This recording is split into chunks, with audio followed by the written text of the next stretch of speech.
bringing a very important topic on sepsis. The topic is given sepsis. We are shifting our focus to prevention of sepsis.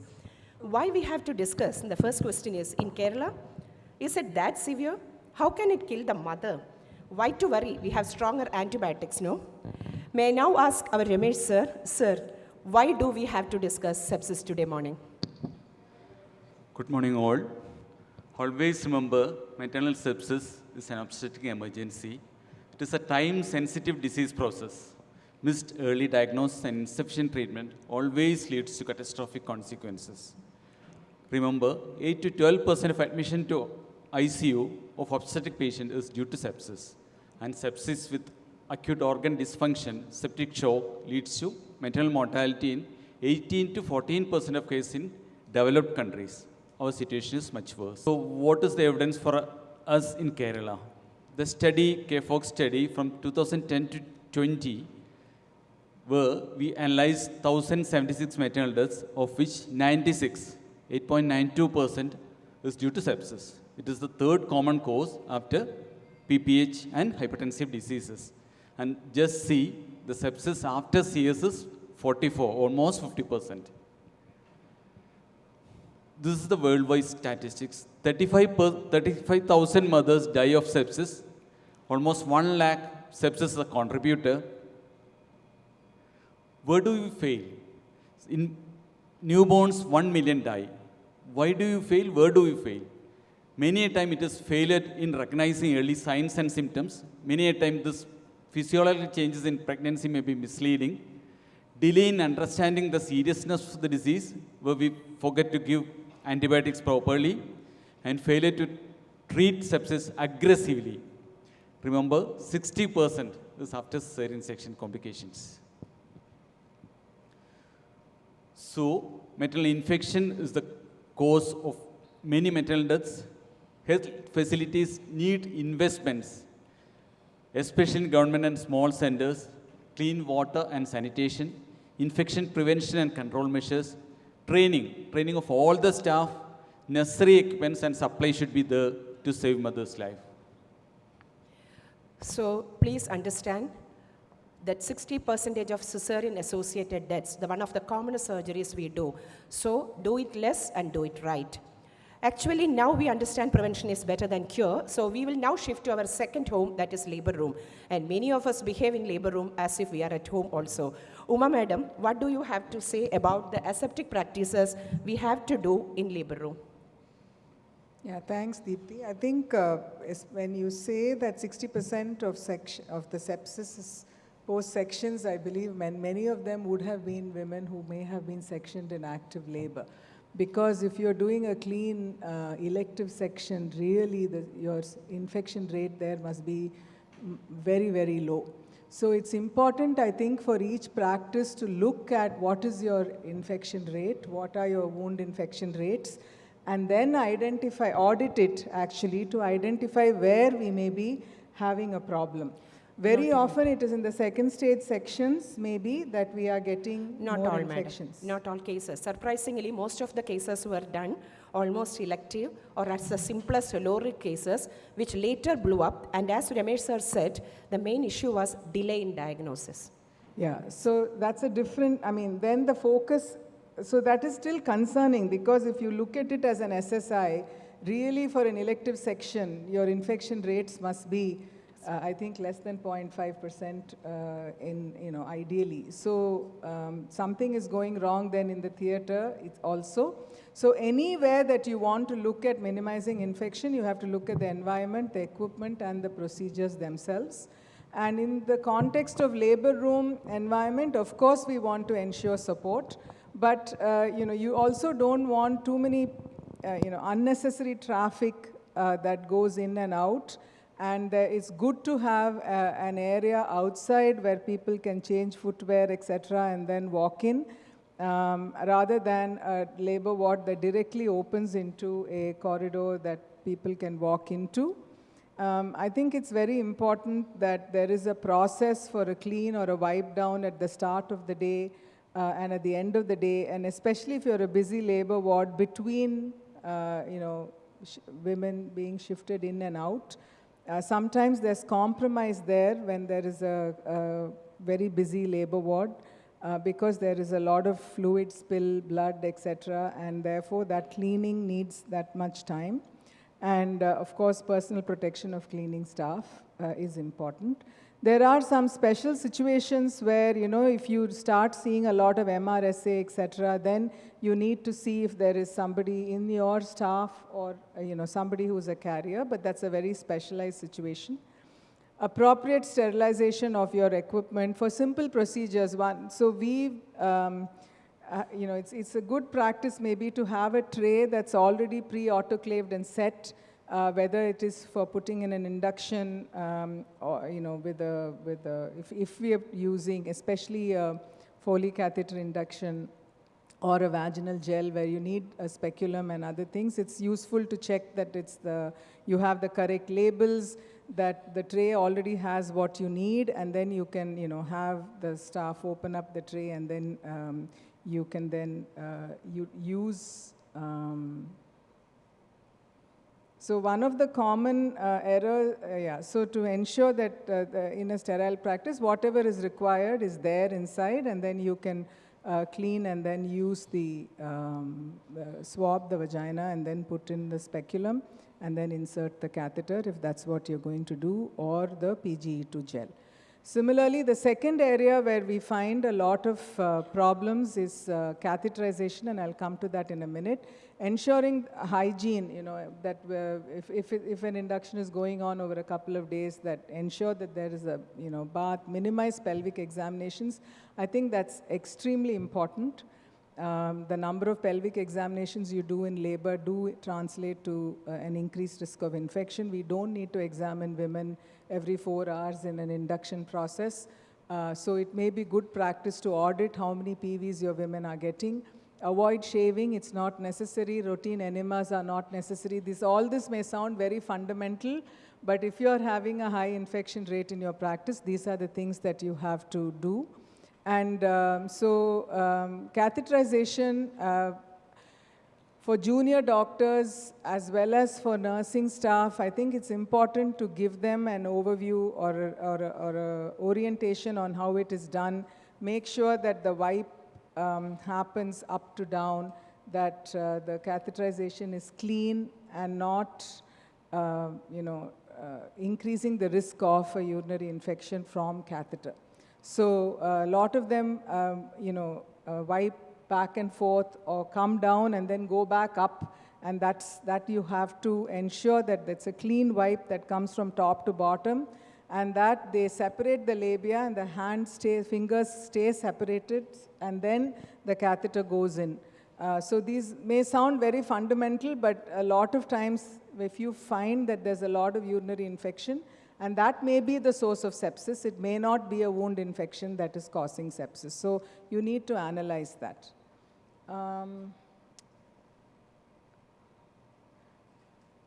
And equipment also between procedures. So I know that in a lot of places, kiwi cup, which is disposable, is actually reused.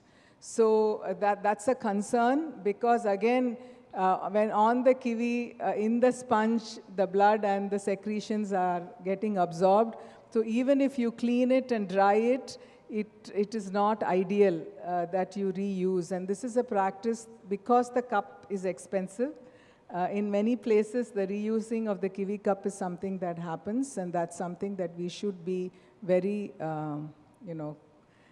ideally we should not do, right? And we should be aware that even if it looks clean, there may be, when you pull it out, the sponge may still have some water and secretion in it. Madam, a small doubt. For a routine catheterization, do you use this much of draping? Sorry? Do you use this much of draping? We put a drape. Okay, you do like this. Okay, thank you. Yeah, again, when you're shifting to theatre, movement of staff, even if there's a hurry, the protocol should not be broken. The cleansing of the vagina with betadine application in a second stage section is something that we have adopted after the publication, shown to reduce the risk of infection. We don't have to prepare skin, especially shaving, whether it is for an elective section or for a vaginal birth the night before. Again, we know that shaving increases the possibility of seeding and therefore infection. Appropriate timing of an antibiotic when it has to be given, and the fact that most of the time it is only prophylactic and you don't need to continue it. There are few situations where you will continue an antibiotic. That is, if there's a prolonged rupture of membranes, more than 4 or 6 pelvic examinations in the process of labor. So those are the specific cases in whom you will need to give a continued antibiotic. Thank you, madam. Actually, there are two important messages. Have pre-autoclaved delivery sets according to your caseload. Please don't think that assembling at the last moment, like opening up an autoclave bin, taking one alice from that, and then again closing loses its sterility. So you have to be extremely important. Also, in second stage cesarean which we are doing in active labor, do a vaginal cleansing with the betadine. It reduces the sepsis. We all give more importance to the theater. We are always conscious about the aseptic practices. But what all things can go wrong in OT? Nushat madam, over to you. Thank you, Deepthy. I mean, I'm going to have an overlap with Dr. Uma over here as to what it has been. But anytime when we talk about asepsis, it's always better to divide it into patient, operation, or the procedure that you have, and the environment. And then some of us would be in a position where we have to put in principles to ensure safety. Some of us may be in a junior position where we, have to follow it up, can't do much about it. But some of us, in the past 1 year, as I was doing freelancing, I had operated in multiple variety of theaters, and I realized that, no, I need to have a checklist to say, is it safe to operate here or not? So very important, many of us may land. So patient-related risk factors, some of them will be under our control, some of them will not be, but don't put her into the hospital unnecessarily, so pre-operative lens stay. Antiseptic bath, we don't tell them to use any specific antiseptic, but we tell them to have a bath and come. Because many times people come early in the morning when we call, they won't have a shower, they won't even brush their teeth and come. So you have to be very specific to say that, have a nice shower and brush your teeth and come. Surgical scrub, chlorhexidine is the best available, but when we changed over to chlorhexidine alcohol, we had burns. And we again went back to povidone iodine. I have to tell you this, that we tried, there were 2 times in Fernandez that we have gone to chlorhexidine alcohol, and this occurs because the nurse pours it over and you have pools of alcohol getting collected, and under the thighs or the buttocks area is the one where you get the burns, and you won't be able to see. Now moving across to the operative factors, I'm not going to go through in much detail, but all of these, let me tell you, are within our control. Yes, some of them have a cost, but it is very important to ensure this, because coming back to Fernandez and using one antibiotic, I wasn't able to use that in the past 1 year. I had to escalate my antibiotics so that I wouldn't have a wound infection. But then back here, the amount of money that you save in not having an infection in the post-op period will be extremely high. What I want everyone to understand is investing a little bit in your system is going to give you a huge amount of dividends. 5 days of IV antibiotics or 5 days of 2 antibiotics, for every patient you'll be saving this. So the duration of operation, skin preparation, antimicrobial prophylaxis, operating room ventilation, everything counts into your control. Important, Dr. Uma also said that we have got a lot of evidence to say that especially those women in labor have got a very high benefit from doing a vaginal cleaning with betadine or chlorhexidine, whatever you are using. Deepthy, just go on because I'll go faster now. These are the randomized control trials, and if you see the relative risk, they have more than half of the infection reduction rate, so we should be using it. No shaving, please. Despite saying this again and again on the platform, every hospital that I went had and they'd never use clippers.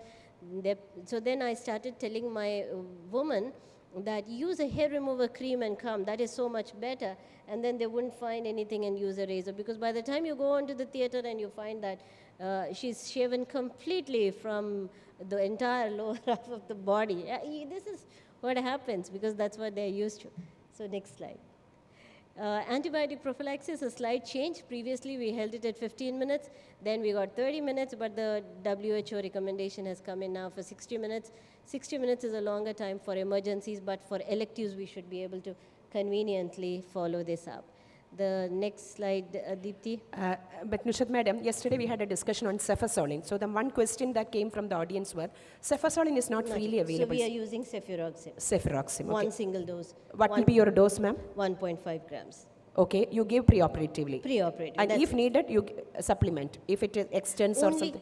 only for those people who have risk factors, like for example diabetes or obesity, then we continue them. The continuation of IV is only for 24 hours. Then later on we change it to oral. But they have to have an indication for me to continue the antibiotics. Otherwise, believe me, you won't have infection. That was one question yesterday which was left unanswered, okay. One of the things that we found it very difficult is hand washing. We always talk about it, but no matter what you did, it is very difficult to work with the doctors. The nursing team is very easy and very comfortable to change. 1 month down the line, they'll be very beautiful. But the more senior, the more seniority as it goes, the more resistance. And you will find it very difficult to audit their work. So we put up a camera, and our camera works. Some people ask, does it work? I said, yes, it works. So we can audit and see, and we put a timer, because if the timer is not there, how will they do? We advocate a 3 to 5 minutes done. We can go back and take a look and see how bad you have been. Actually, because of the font color, it was not clear. This is the timer, and this is the camera, This is the which is camera. there to monitor. Nushat madam, okay. This is given least importance, but I felt in one of the hospitals that I operated, it was their air handling unit which was wrong. I went and told them that I feel it's your air handling. Whenever you open your air handling unit after the patient, after the surgery is started and that patient. But, you know, it is costly, but this is given least importance and you should look at it. Madam, has the to be- most important thing people say about the asepsis in theatre is fumigation. We don't fumigate.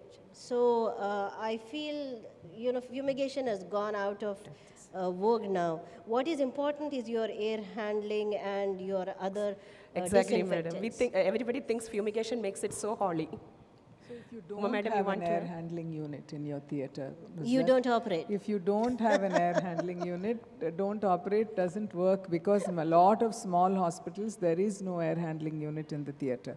And therefore, end of day fumigation is a practice that people should follow to ensure that, or at the end of a case where there is sepsis. So yes, I agree, ideally operating theatre should have an air handling unit, but in reality, in a lot of hospitals, they don't have, and therefore we must, that is the reason that Fumigation is done. fumigation is done. That might be possible. I haven't operated in an area like that. I chose all corporate sectors. So important that, you know, the HEPA filter, is it changed every week? Or it may not be cleaned every week, changed every 6 months. So you need to ask these questions very importantly. What is the policy? Because one hospital I asked, what do you use? And you should see what variety of home products were there. So it's very important that you have a hospital policy that we have. This Dr. Uma had shown, but you need to have indicators. What kind of indicators? Before you open it up, don't ask the nurse to open it up and keep, but take a look at the set. Some of them will be autoclaved about a month back or 2 months back, and you are using that set. So be very careful when you are operating. For the first time in an OT, make sure that you have an eye on these tiny things. What is the kind of CSSD that they have, validated methods. Sterilization of instruments is one of the major reasons why an outbreak occurs, so keep a watch on this part of it. So with this, I am one for disposable drapes. I find the cloth one very uncomfortable.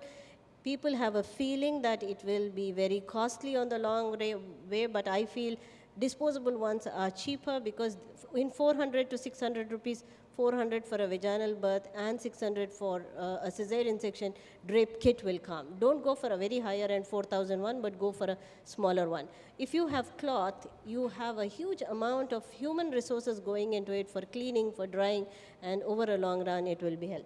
But important that you should have a surveillance system for your operating theaters, for your emergency sections, for your elective sections.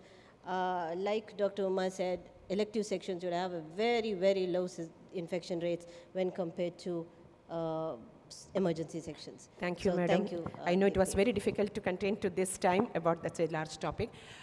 We know that we are having no more new antibiotics are there on the pipeline for the next 10 years, and most of the strains are resistant even to the tigecycline. What should be the antibiotic policy, ma'am?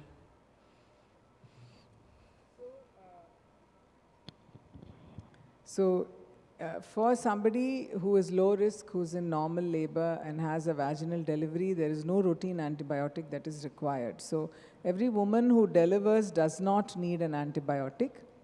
Operative vaginal delivery, also in our practice, we are not routinely covering with an antibiotic. However, there is one publication that was from 2019 where they have said that if you give a single dose of coamoxiclav just before an instrumental delivery, it reduces postpartum endometritis and perineal wound infection, both superficial and deep. And therefore, there may be something to consider. But I think before we do this, like I said right at the start, we need to know what is our baseline, what is our infection rate, how many of our episiotomies are breaking down. And this, I think, awareness and knowledge is very important. Cafezolin, is what is always described. Cafezolin, if it's not available, I agree with Nusrat, we've all moved rather to and you give based on weight, you may want to increase the dose. Again, a more recent recommendation, which we have actually not yet internalized in our practice, is that a single dose of azithromycin IV, especially in women who are in labor or with ruptured membranes, reduces the chances of infection. And of course, abdominal and vaginal cleansing. Now, again, very fundamental, but when I see some of the juniors scrub a patient on a section paint, they'll start from above the umbilicus and come down and just stop just at the mons, right?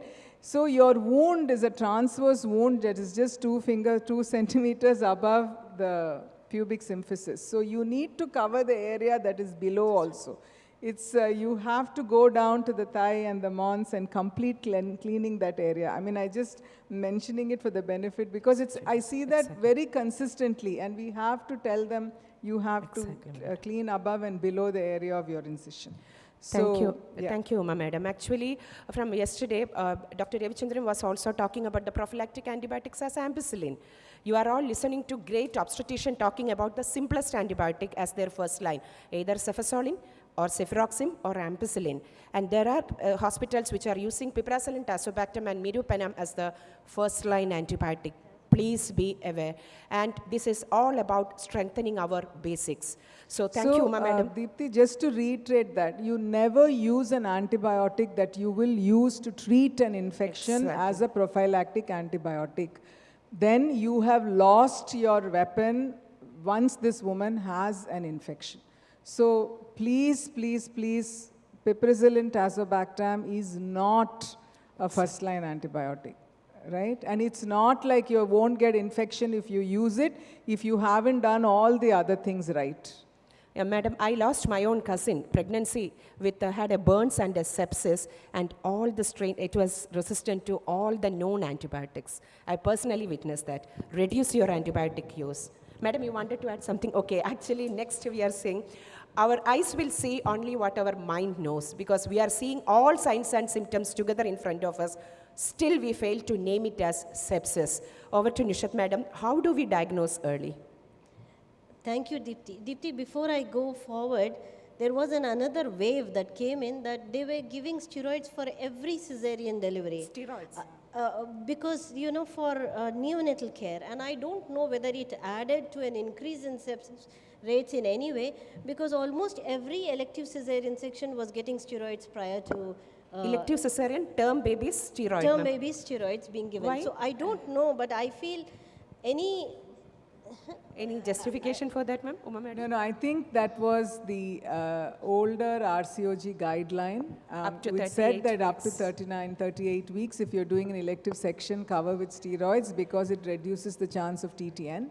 The current college guideline on steroids actually has taken that away. Okay. And I think the way we need to interpret the evidence is if you're offering elective section to somebody, do not offer before 39 weeks Okay, ma'am. in order to minimize TTN. So I think that is the steroid use, Nusrat. Is that Yes, what you're talking absolutely. Now I have to distribute the rest 8 minutes between Nushat madam and Ramesh sir. Over to you, ma'am. I will run very fast. Okay, I'll help you with that. So early diagnosis of sepsis, Dr. Ramesh is going to talk in detail, but we are the ones who stand near the patient and we call the critical care person very late. And I want to stress on this point that it is many times lack of knowledge that happens. You just move forward the slides and I'll talk. Next slide. So why do we have? Because we don't know what is the definition of sepsis. So you collect 10 people and, young obstetricians who have come in and asked definition of sepsis, we don't know. We don't know Q-SOFA score, we don't know the SOFA score, and we don't know what we are supposed to do. And this is the reason why we have a delay. I'm not going into it because Dr. Ramesh is going to go for. But life-threatening organ dysfunction is the word that we need to remember. And all of us need to understand that infection with organ dysfunction is sepsis. This is something. And anytime when your BP is not being maintained or the BP is lower or your lactate is more than 2, but you will know this if you do a mean arterial pressure. You will know this if you do a lactate level. So if you don't do it, you won't know when the woman has entered into a septic shock. So these are two important things. All your BP monitors will have mean arterial pressure by the side of it. Keep a watch onto it. So for all of us to understand, you should have a process where we have a triaging, we have a physician review, whoever, us, monitoring of vitals and an early warning system, and the first start of treatment is within our care. We miss this out and the physician comes in very late. So like for example, I'm just giving you a post-cesarean patient who comes on day 5 with wound discharge. You see her, she's got maybe 100 degrees temperature, but you check her vitals, you find that her BP is 90 by 60 or 90 by 50 and her respiratory rate is 25. You are into a quick SOFA score of more than 2. I want you to understand it's as subtle as this. But if you don't know that these two are coming together to give me a positive quick SOFA score, we miss this out.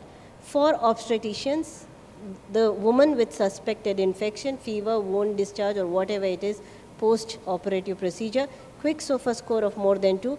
Dr. Ramesh, I'm making it very simple because we obstetricians understand it this way. So he must be thinking she's defining sepsis this way. So you have a poster of SOFA score, and if that is coming as more than 2, okay, I am like, case is beyond my help or beyond my domain. Ask for help. Now here, in the SOFA score, Dr. Ramesh is going to go in detail. Each one of us should go through all the variables to know what one score is given for each one of them. This is very important aspect. So sending investigations, we send only the wound swab and we don't send any other investigations.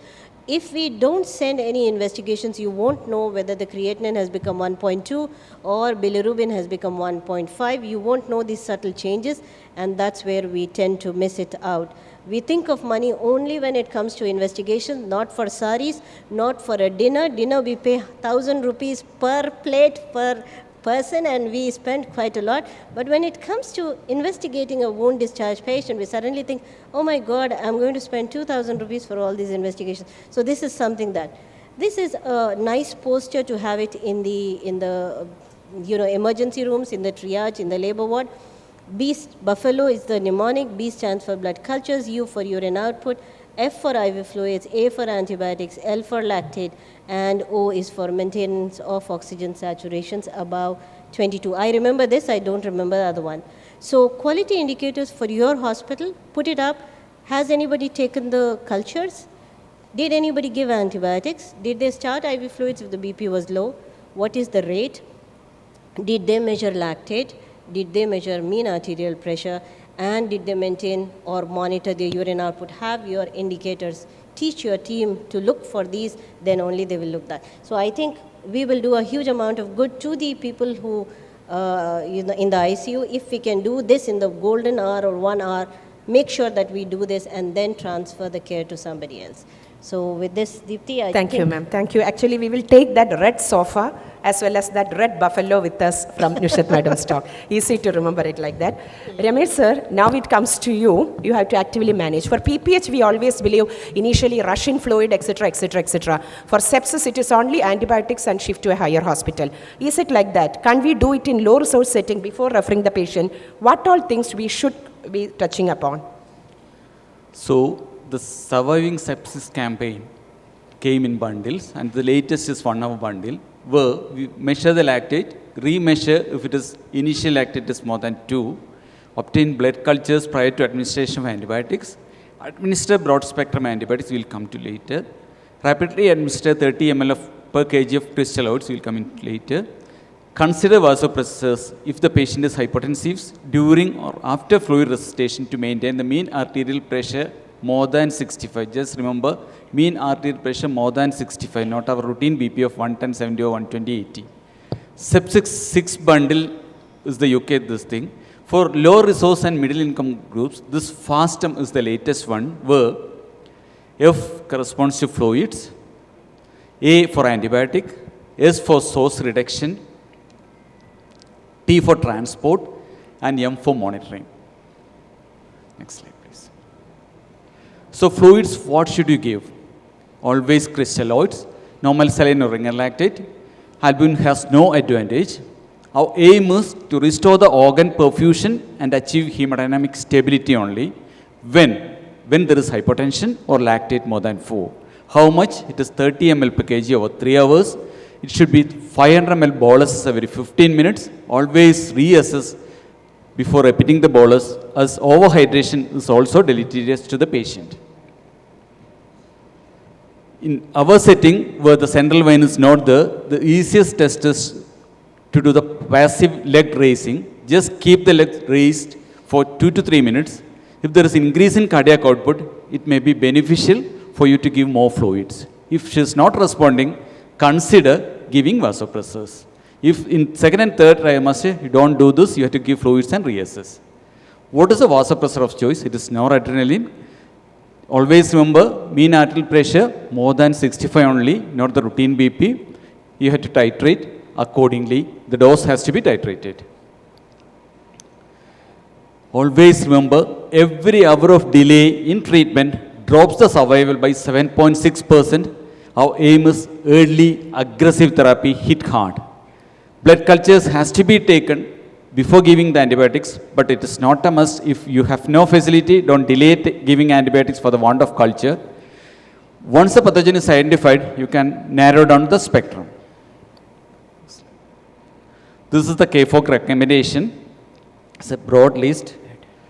So you can have, if it is previously, previous slide, antibiotics. You want to previous slide, okay. This one. So if the source is unidentified, what we recommend is ceftriaxone 1 gram daily, plus cloxacillin 2 grams every 6 hours, plus clindamycin. If it is a perineal wound, it is ampicillin plus metronidazole. If it is wound infection or breast abscess, cloxacillin plus ceftriaxone, and the list continues. Next slide, please. The added 1 to 1 hour bundle is source identification and control. It is very important to identify the source and treat the source, as whatever you do, once the source is there, she may not respond to your treatment. So do a thorough history and clinical examination. If source is not immediately clear, you have to go for investigations, blood urine culture and relevant swabs, abdominal imaging and involvement of our colleagues, surgical team, radiologist and everyone, and source control.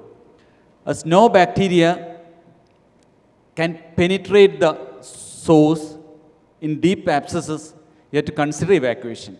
Consider evacuation of retained products of consumption, removal of any indwelling catheters or central lines, laparotomy and drainage or colpotomy, as antibiotic alone may not be sufficient in these cases. You have to consider transportation of patient in primary and secondary level, as we may not be able to cater this patient in our limited setup. This is the this I thing. think we can skip the sofa. Madam has already said. Because what we give, what I always get, that's a karma. Dinesh, one more minute. This is the last one.